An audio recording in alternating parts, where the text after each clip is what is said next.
ఓం నమ శివాయ. నమో కాళభైరవాయ నమ. నమో రాజమాతాంగీ దేవి నమ. విధాత టీవీ ప్రేక్షకులందరూ సుఖ సంతోషాలతో ఉండాలని మనస్ఫూర్తిగా కోరుకుంటూ మీ విశ్వసాయి గురూజీ. మనం 25-26 సంవత్సరం ఉగాది అంటే విశ్వావసు నామ సంవత్సర ఫలితాలని చెప్పుకోబోతున్నాం. ముందుగా మీ అందరికీ కూడా ఈ విశ్వావసు నామ సంవత్సర ఉగాది శుభాకాంక్షలు. అందరూ కూడా ఈ ఏడాది అద్భుతంగా ఉండాలని, అందరికీ మంచి జరగాలి, అందరికీ సంపదలు కలగాలని మనస్ఫూర్తిగా మరొక్కసారి ఆ భైరవుడిని ప్రార్థిస్తున్నాను. మనం ఈ సంవత్సర రాశిఫలాలని ఇప్పుడు చెప్పుకుంటున్నాం. ఈ రాశిఫలాలు ఓవరాలుగా అంటే మనకి ప్రధానమైనటువంటి 4 గ్రహాలు ఎక్కువ కాలం ఉండటం వలన వాటిని బేస్ చేసుకుని ఏడాదంతా ఎలా ఉంటుందో తెలుసుకోబోతున్నాం. అయితే ఇక్కడ ఇవి గోచార ఫలితాలు మాత్రమే. మన ఒరిజినల్ జాతకాన్ని మనం ఒక్కసారి పరిశీలించుకుంటే, అంటే మనం పుట్టిన జాతకం, పుట్టిన తేదీని అనుసరించి ఆ జాతకాన్ని ఒకసారి మనం చూసుకుంటే అక్కడ బాగుండి ఈ గోచారం కూడా ప్లస్ అయిందనుకోండి, వారికి మాత్రం అద్భుతాలు జరుగుతాయి. అలాగే అక్కడ బాగా లోలో ఉండి గోచారం అద్భుతంగా ఉంటే ఒక 20-30% జరుగుతూ ఉంటుంది. అందువలన మీరు ఏం చేయాలి అంటే, వీలైనంత వరకు ఎవరికైనా డేట్ ఆఫ్ బర్త్ ఉన్నట్లయితే మీ ఒరిజినల్ జాతకాన్ని కూడా ఒకసారి చూపించుకున్నట్లయితే ఈ గోచార ఫలితాలని 2 సింక్రనైజ్ చేసి బాగా చూడగలిగితే మీకు ఒక మార్గనిర్దేశకత్వం అనేది జరుగుతుంది. దాన్ని అనుసరించి అద్భుతంగా ముందుకు వెళ్ళచ్చు. అలాగే యాజ్ ఇట్ ఈజ్గా మన పీఠంలో జరిగేటువంటి కార్యక్రమాల గురించి మనం అప్డేట్స్ ఇస్తూ ఉంటాం.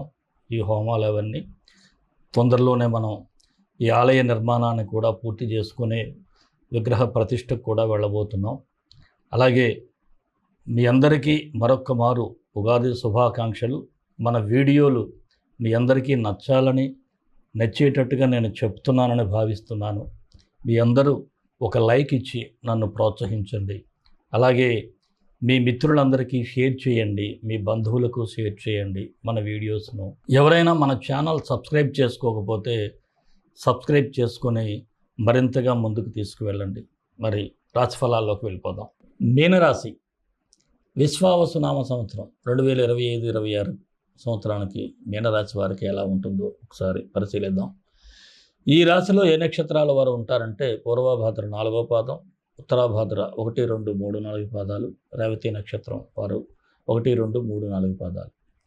మరి ఆదాయం వీరికి 5, వ్యయం 5, రాజ్యపూజ్యం 3, అవమానం 1.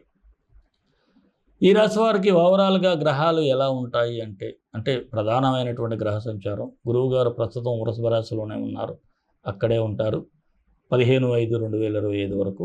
తృతీయంలో మిశ్రమ ఫలితాలు అయితే ఇస్తారు. 15/5/2025 నుంచి 19/10/2025 వరకు అంటే మిథున రాశిలో ప్రవేశించి అర్ధాష్టమం తేజోహీనంగా ఉంటుంది. అలాగే 19/10/2025 నుంచి 5/12/2025 వరకు పంచమం అంటే కర్కాటకంలో సంచరించడం వలన జయం అంతా బాగుంటుంది. అలాగే 5/12/2025 నుంచి 19/3/2026 వరకు మరలా వక్రించి మిథునంలోకి వెళ్ళి కాస్త ఇబ్బందులు అయితే ఎదురవుతాయి. మరి శని భగవానుడు మార్చి 30వ తేదీన మీనరాశిలోకి ప్రవేశించి జన్మంలోకి ఎప్పుడైతే వస్తాడో శరీర పీడ, ఏలినాడు శని జన్మంలోకి రావటం కూడా జరుగుతుంది. ఇక్కడ జాగ్రత్తగా ఉండాలి.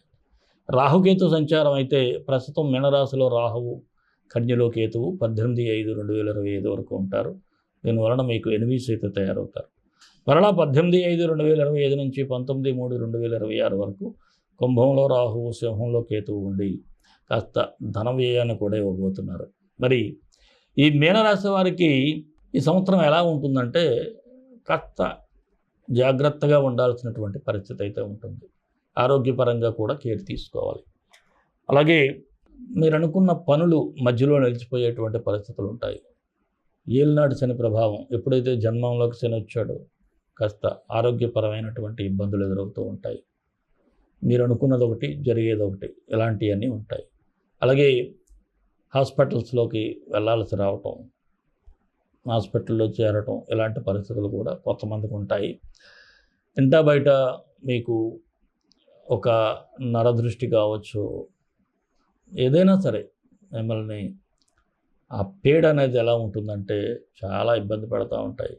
ఆర్థికపరమైనటువంటి నష్టాలు, మానసికమైనటువంటి అశాంతి ఇలాంటివన్నీ కనిపిస్తూ ఉన్నాయి. అలాగే శరీరంలో మీ యొక్క ఆరా తగ్గిపోవటం, ఎవరికి కనెక్ట్ కాకపోవటం ఇలాంటివి జరుగుతాయి. వేళకు భోజనం చేయాలి అని కూడా అనిపించదు. అనవసరంగా మనం తిరగటం కూడా జరుగుతూ ఉంటుంది.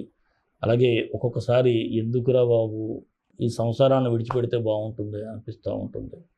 అలాగే వాహన ప్రమాద సూచనలు కూడా ఉన్నాయి, జాగ్రత్త. ఎవరినైనా నమ్మాలి, నమ్మకూడదు అనిపిస్తూ ఉంటుంది. నమ్మక తప్పని పరిస్థితులు ఉంటాయి. ఇక్కడ కొద్దిగా జాగ్రత్తగా ఉండాలి.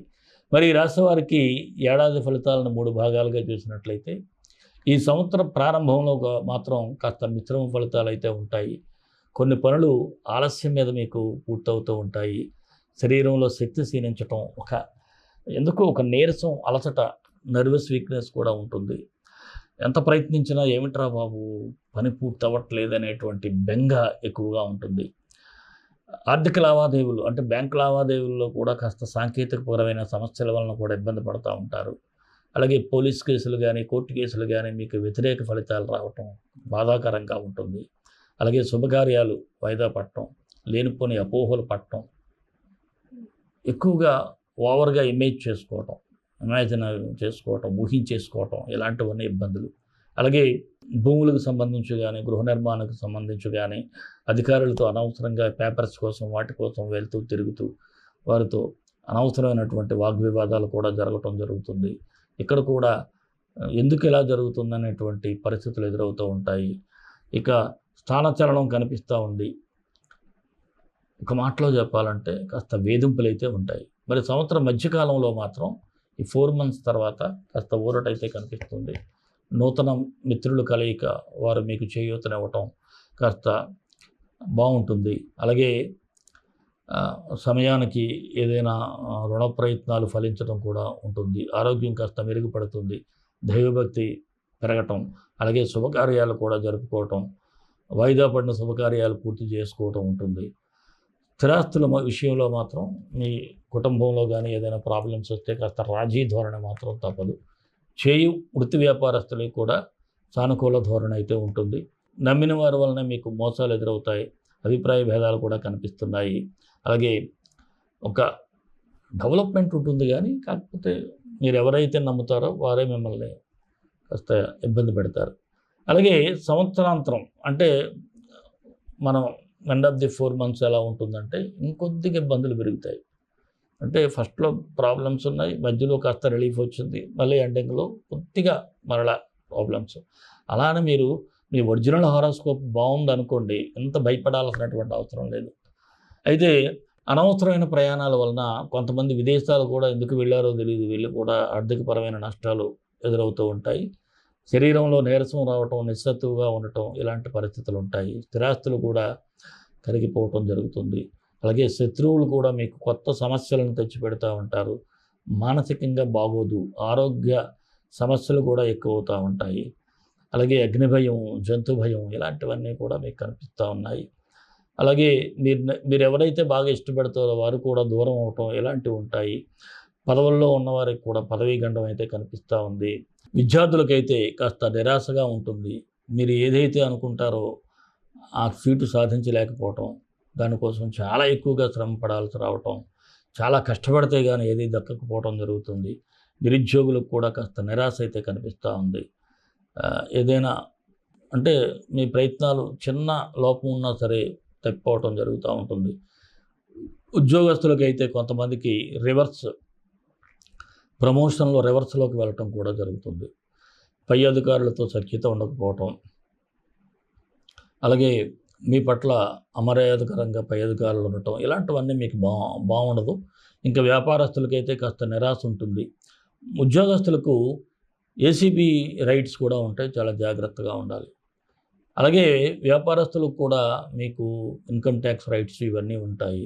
మీ వ్యాపారాల్లో ఈ ఫుడ్ ఇన్స్పెక్టర్స్ ఇలాంటి వారు దాడులు చేయటం మీరు దొంగ వ్యాపారాలు చేసినట్లయితే చాలా ఒళ్ళు దగ్గర పెట్టుకొని ఉండాల్సినటువంటి పరిస్థితి. ఎందుకంటే మీ సంస్థలు మూతబడేటువంటి పరిస్థితులు కూడా ఉంటాయి. అలాగే పెద్ద పెద్ద పరిశ్రమలకు కూడా లాకౌట్లు కూడా ప్రకటించుకోవాల్సి వస్తుంది. ఆర్థికపరమైన నష్టాలు చూడాల్సి వస్తుంది. పార్ట్నర్స్ మధ్య విభేదాలు కూడా కనిపిస్తూ ఉన్నాయి. కార్మికులకు కూడా చాలా కఠోరమైనటువంటి శ్రమ చేయాల్సి వస్తుంది. చేసిన పనికి కూడా గుర్తింపు లభించకపోవటం, అనవసర విషయాల మీద ఫోకస్ చేయటం, ఇలా ఇబ్బంది పడతారు. వ్యవసాయదారులకు కూడా ఈ పంటలకి ఈ చీడలు పట్టడం, ఈ పురుగులు పట్టడం ద్వారా కూడా కాస్త సమస్యలు వచ్చి ప్రకృతి వైపరీత్యాలతో కొంత నష్టపోవటం జరుగుతుంది. అలాగే పెట్టుబడి కూడా రాకపోతే రుణాలు చేయాల్సిన పరిస్థితులు ఉంటాయి. అలాగే చేపల చెరువులు, రొయ్యల చెరువుల వరకు అయితే ఒక విధంగా చెప్పాలంటే ఎంత తక్కువగా సాగు చేసుకుంటే అంత మంచిది. మరి కళాకారులకు కూడా కాస్త నిదానంగా వ్యవహరించాల్సినటువంటి పరిస్థితి అయితే ఉంటుంది. మీ పనులు కూడా సకాలంలో పూర్తి చేస్తే మంచిది. అలాగే సినీ రంగం కూడా అంతగా ఆకర్షింపబడదు. చాలా జాగ్రత్తగా ఉండాలి. ప్రొడ్యూసర్స్ పెట్టుబడులు పెట్టేటప్పుడు చాలా జాగ్రత్తగా ఉండాలి. రాజకీయ నాయకులకైతే అనవసరమైనటువంటి అపోహల వలన, చిన్న నోరు స్లిప్ అవ్వటం వలన, టంగ్ స్లిప్ అవ్వటం వలన మీరు పదవులకు కూడా రాజీనామా చేయాల్సినటువంటి పరిస్థితులు అయితే ఉంటాయి. ప్రత్యర్థుల దాడులను కూడా తట్టుకోలేని పరిస్థితుల్లో వారు దాడులు చేస్తూ ఉంటారు. ఎన్ఆర్ఐలు కూడా చాలా జాగ్రత్తగా ఉండాలి. విదేశాల్లో నివసించే వారికి కాస్త మెంటల్గా స్ట్రెస్ అయితే ఎక్కువగా ఉంది. అలాగే షేర్ మార్కెట్ అంత అనుకూలంగా లేదు.